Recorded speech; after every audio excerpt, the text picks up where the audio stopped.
All right, Cris, Canty, yes, he is the youngest quarterback to start. But of all the guys that came out of this draft class, he's probably the one guy you'd say this guy could start realistically week one. What are expectations for him as a rookie starter? Well, I think Sam Darnold is going to be a better quarterback in November and December than he's going to be in September and October. And I know that sounds simple enough, but when you look at Sam Darnold, he's not a quarterback that's capable of making everybody around him better right now. But when he gains that experience, I think he'll continue to improve in that way. It's not like he's not the most talented quarterback on this roster. Even before they traded Teddy Bridgewater, Sam Darnold was the best quarterback on this team. The only question was, because he hadn't seen a lot of NFL football, did he have answers to what you're going to see from defenses and defensive coordinators in the first couple of months of the season? Now, in talking with Mike McCagnon and some people around the Jets during the offseason and during training camp, the one thing that they said that they love about Sam Darnold is the fact that he doesn't make the same mistake twice. So from that, you're taking that position of, okay, this is a quarterback, when he gets the experience, is going to continue to progress. And so for me, it's about letting him get the requisite experience so he can develop into that quarterback that they believe can be a difference maker. That's why they moved up to take him in the top 5. I think if we want to look at a numbers comparison or a player comparison, let's talk about Jameis Winston's rookie year.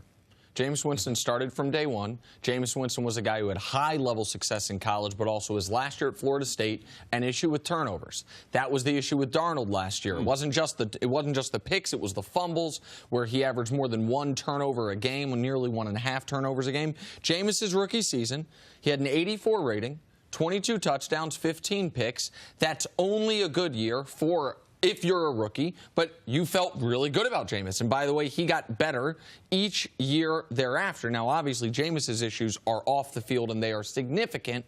I would also go to Carson Wentz. Now, Wentz didn't have much of a profile coming out of North Dakota State. We didn't know what to expect from him. He started early on, 16 touchdowns, 14 picks, and a rating of nearly 80. What Darnold, statistically, you want to avoid is what Mitch Trubisky did last year, where he played a lot and you were really concerned. What Blake Bortles did his rookie year, played a lot and you were really concerned. Jared Goff's in that bucket as well, but I almost feel like, man, I just put that Goff only started half the year. Everyone seems to have gotten better once Jeff Fisher left, whether that's Nick Foles, Todd Gurley, Jared Goff. And he didn't start the entirety of the season. So I think those, avoid Trubisky, Bortles, have a profile similar to Winston or to Wentz, and I think you're on the right track. For me, the expectations have to be in his overall durability, because I do believe it's a very successful season. If that kid, he starts week number 1 and he starts 12 to 14 games for the Jets, I mean, he's under center the first snap, and he is under center in the fourth quarter when the games and stuff matter the most. I believe that experience will pay huge dividends going into the future. Also, in certain situations, Jenna, I want to see if the ship is going down, if the play is bad, how bad he allows the play to be. In younger quarterbacks, we have seen this. Trying to press, trying to force the play. The speed of the game is moving at a rate that they're not ready to play at. And most of these guys don't have great support staffs. That's why they're drafted so high. So when it gets bad, can he be the guy been like, listen, it's going to stop right here? I'm not going to throw that 4th or 5th interception. I will take a sack. I'll throw it out of bounds. I will punt. But ultimately, I want him healthy.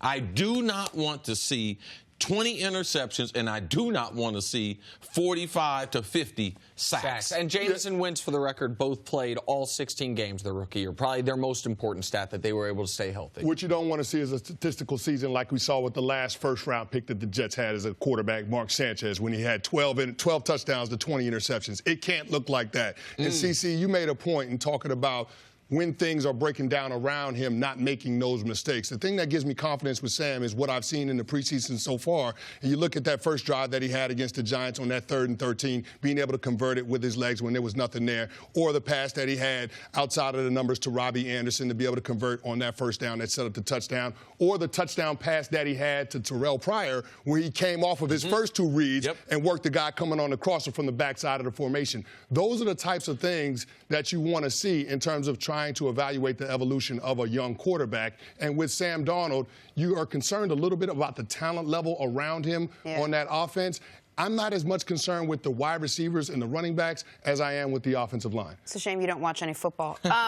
So there's always two schools of thought when you have a rookie quarterback. Either you're going to throw him right in, let him play, let him learn on the job, or you're going to take the Baker Mayfield approach, let him sit, let him learn, let him figure it out before he gets thrown into the fire.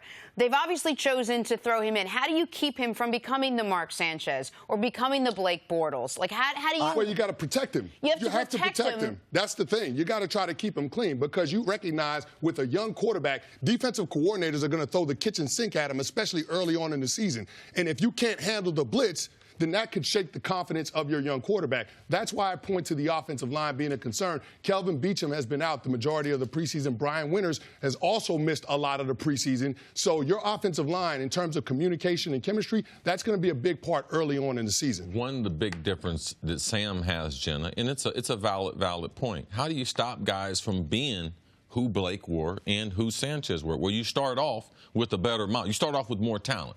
This guy is a more accomplished thrower and has more arm talent than Mark Sanchez had and than Blake Bortles has right now. So your expectations for him, they should be higher than those guys. But, Jenna, if you put a young guy out there and you don't support him, it's on the board that their careers will be a lot like those other guys. I'm going to go further back to bring a different example because I don't think Bortles' career being mediocre at best has been because of the situation. I think it's because of him. I think the same with Sanchez. I think Goff?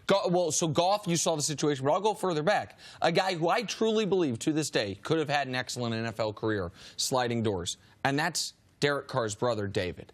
David Carr was, I thought, an outstanding prospect out of Fresno State. He's the first pick for the Houston Texans, their first major pick for expansion franchise. The Texans thought they were going to protect him. They brought in Tony Baselli over in the expansion draft. Baselli never plays for him because of an injury. He got sacked.